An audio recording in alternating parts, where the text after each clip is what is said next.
This article is by Axios, talking about climate change could erase $1.4 trillion worth of real estate value. What does that mean? So basically what they're talking about is how climate change has affected insurance rates these last few years, specifically in certain parts of the country like California and down south, where you're having all sorts of crazy things like wildfires and flooding and stuff like that. So as a result, insurance rates have gone way up. People can barely afford to pay insurance rates. So this article is basically almost suggesting that by 2055, people will move out of those areas because they just won't be able to afford paying the insurance in those places. And as a result, property values will drop in those areas. You know, I think this is really interesting.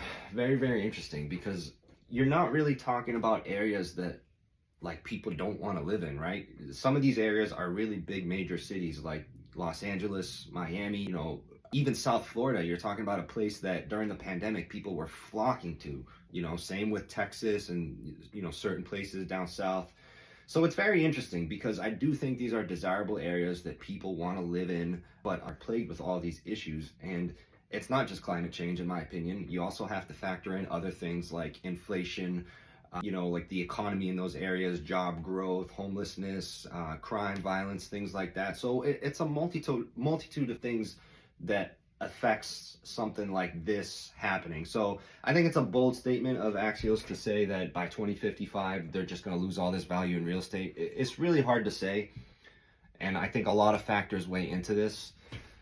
But I don't know, man. This is a tough one. This is interesting, and I'm curious to see what other people think. You know, it sucks to see people leaving areas that are really cool areas to visit, you know, like just from a historical perspective and geographical and just all the cool things that there are to do in those places. It sucks to see people not being able to afford living there anymore, you know, in any part of the country. You know, if a place is home for you and suddenly you just cannot afford to stay there, I mean, that sucks a lot. I hate to see that for people. So I hope they're wrong. I'm curious to see what you guys think. Drop it in the comments. And if this was helpful for you, definitely subscribe to my page. Thanks for watching.